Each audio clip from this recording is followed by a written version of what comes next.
please welcome the incomparable Kathryn Hahn.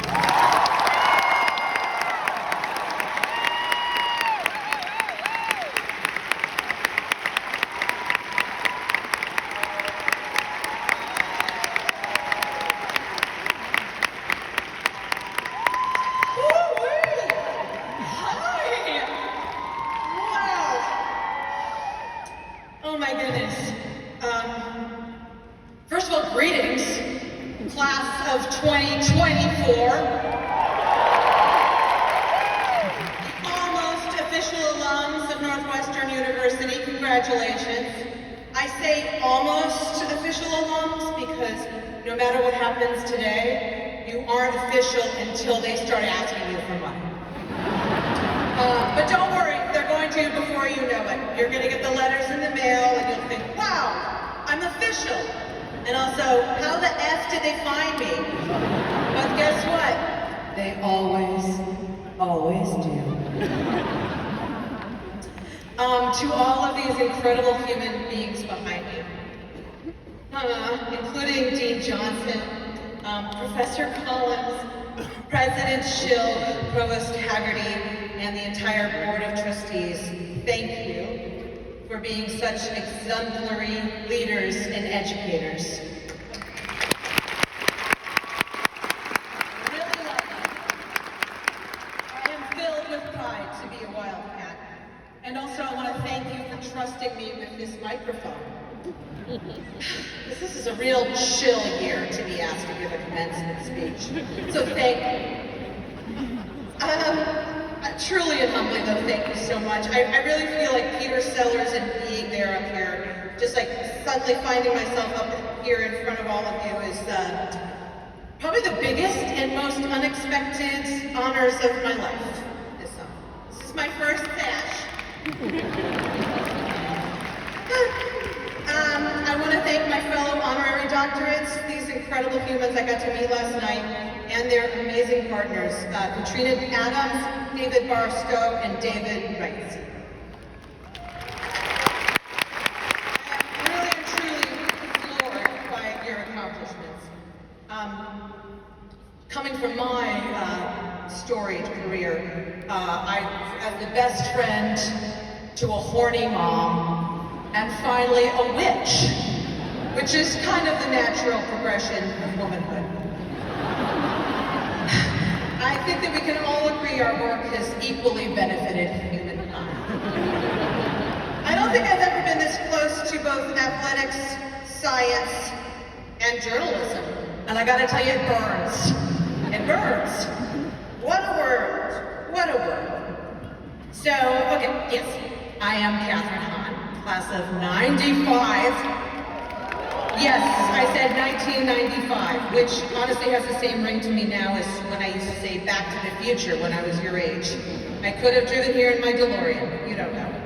I received back then a BS from the School of Communication, the school of my people, which my dad loved to repeat out loud. Yes, Dad, yes, a BS, I get it. No, I get it, I got a BS. I'm a mom, an actor, and now a tortured writer. So thank you.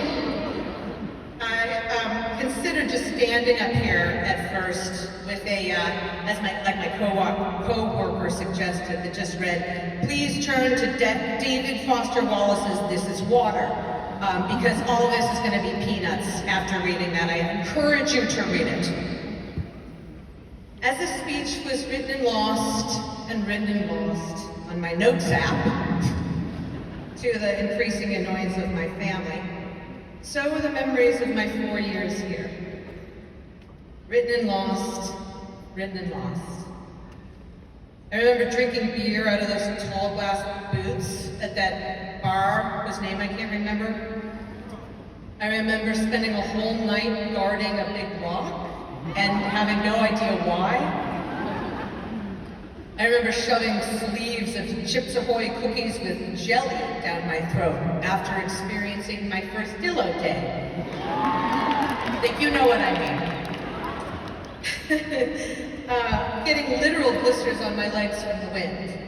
The sound of the snack machine dropping soda in the library at 2 a.m. And I vaguely remember getting invited to a Korean American Association social my freshman year, presumably because of, yes! Presumably because of my last name. And of course I went, because I would take a fresh grilled hot dog anywhere I could get my grubby paws on one. Because I do know I was always hungry at Northwestern. Hungry and dehydrated. I don't think I had a single glass of water the entirety of my 4 years here. Because water was boring and gross after all the new beverages at my disposal. I met my person at Northwestern. There's the person. He's up there. His name is Ethan. I met him at the Hahn Dining Hall freshman year. He had a very neat tray. Mine was overflowing because I didn't know what I would eat again. Looking out at this gorgeous lake of purple and white, this greatest lake, the lake of your faces, my first thought is, why on this day, of all days, would I choose to wear natural deodorant? And I love purple, and I love a muumuu, but this fabric does not breathe. I love that it is recycled plastic, but I have to be honest and say that that is exactly what it feels like on the back of my legs.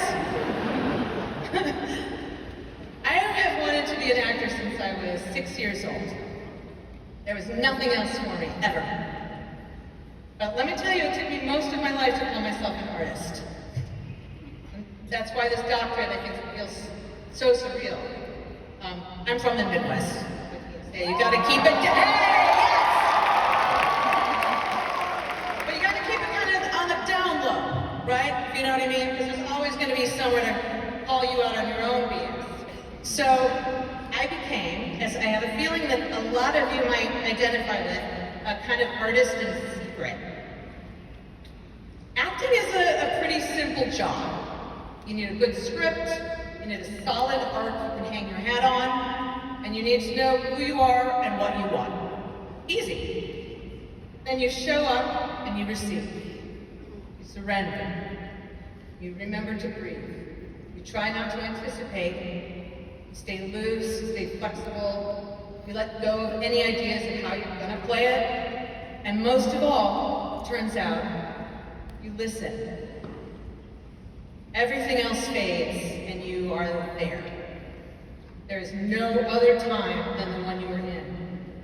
And in that sacred space, the ideal is to hold all of the feelings of being alive because you are so present.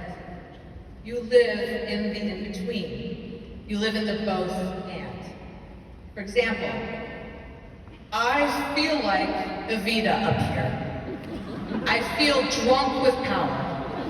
Very powerful. And I also feel very sweaty. Powerful and sweaty. The artist sweat. Class of 2024. You are a golden class. You are a very, very special class. And in case you blacked out, a lot of you missed your own high school graduations. You picked your colleges, sight unseen, good choice, by the way. And then you spent your freshman year learning on little Zoom schools, maybe in your childhood bedrooms, which sounds bonkers. You missed so much freshman smooching. I hope you made up for it. There's so much smooching freshman year. And at the same time, you've been having to navigate this crazy, accelerating landscape of anger and polarity and comments and just staring at your own faces, shouting into the void. I mean, honestly, it's no wonder you cannot sleep. So this is what I think. I think that you have already been through so much, personally and historically, that you already hold the both and if you're awake to it. You understand that the disappointment that gets swirled in with joy, and the vice versa. You know that nothing is guaranteed, and that your lives can be richer for it. And while it is true that at this very moment, Yes, there is unimaginable pain and suffering in this world. It is also true that you and your class are going through something together that is once in a lifetime and worthy of celebration.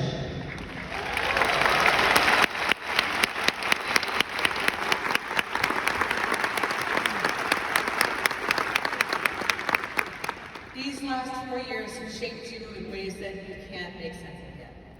They are shaping you right now, as you sit here. You have no idea what these 4 years have truly meant, or how they will fit into your life story. Your life will unfold and fold back on itself, and then you're gonna blink, and it's 30 years from now. It happens overnight. It happened overnight.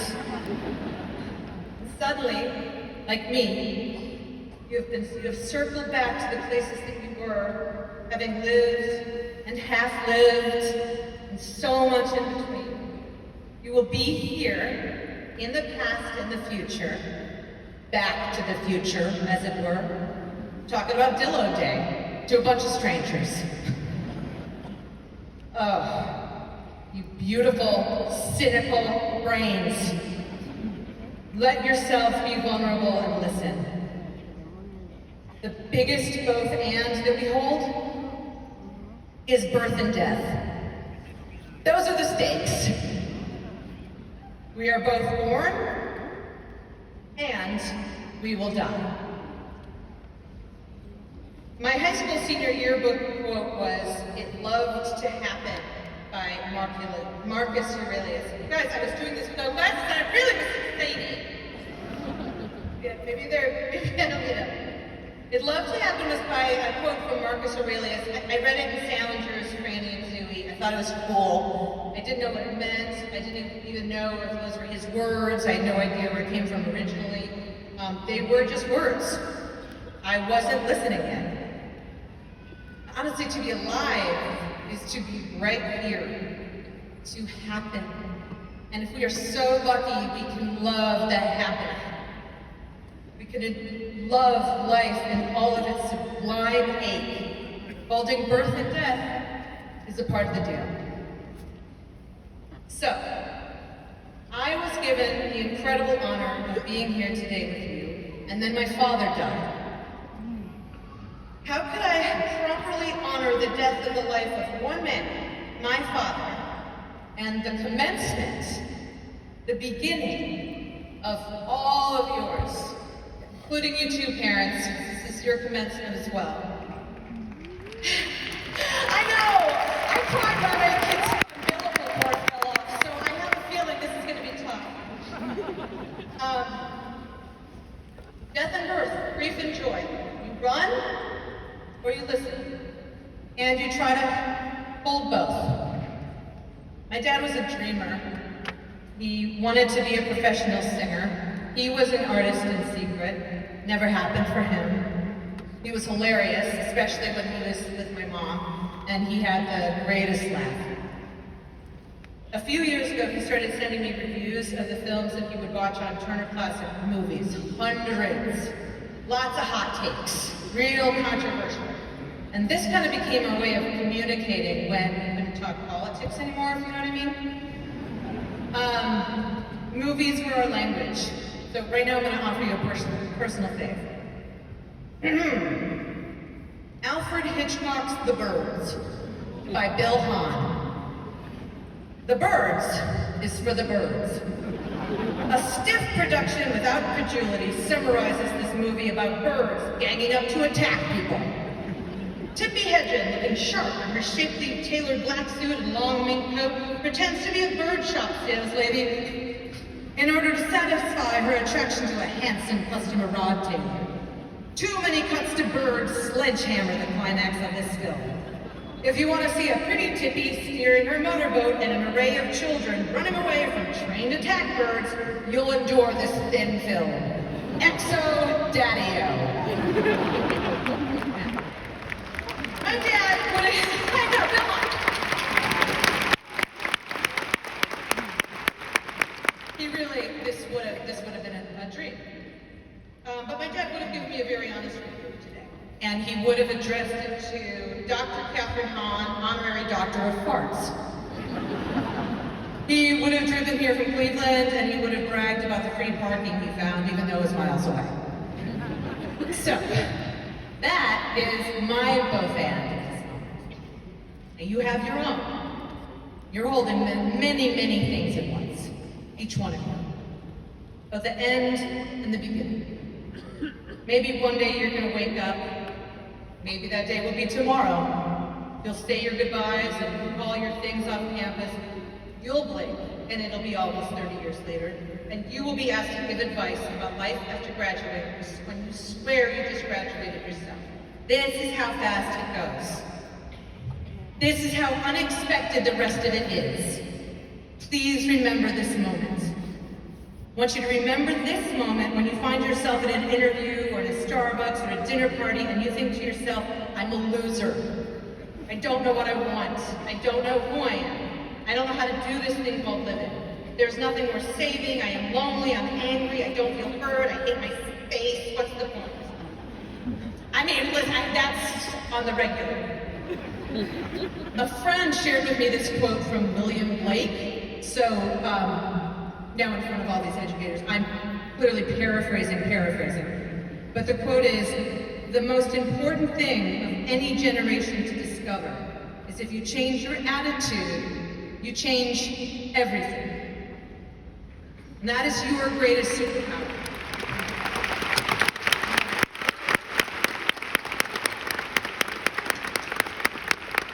Maybe you don't know what you want to do with the rest of your life yet. That's okay. You get to decide what resides in your soul. You get to decide whether or not to make it beautiful. Not anyone or anything else. It is your life. You can flip the switch from hate to empathy. Maybe life is less about being heard and more about what you hear. Maybe you don't have to try to make as much money as you possibly can until the day you die. And these are just thoughts. Maybe you want to keep the contents of your soul sacred and private. Maybe you want to turn off the cameras and the comments and fall in love with exactly who you are in this one body you were given. It is your life. The future, it looks bleak by all accounts. And this is your one trip. You deserve to live your life. You deserve to stop worrying and put your bare feet on the grass like you did when you were kids. You deserve to be excited about your future. You are alive. It wasn't an accident that you were born when you were. In the year, or when you were born, well, I don't know when you were born, but that you graduated now. In the year 2024, thousands of years after Mr. Aurelius, it is the time to stop being who you think other people want you to be and be yourself. Have values. Write down a list of your values now and make all your decisions based on those values.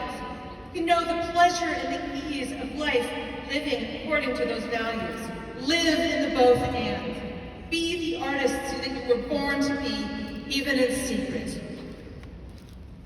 These 4 years will become a subchapter in the book of your lives. That's how much living is about to happen to you beautiful people. Breathe, receive, surrender. However your lives unfold, and on whatever timeline, whatever divine timeline, let them be beautiful and let them be yours. Class of 2024. I am so proud of you. I really am choking up right now because I am so excited for the rest of your lives. Be your own birds. Look out to the horizon. Fill your cup with this day. And enjoy the flight. And now, let us commence!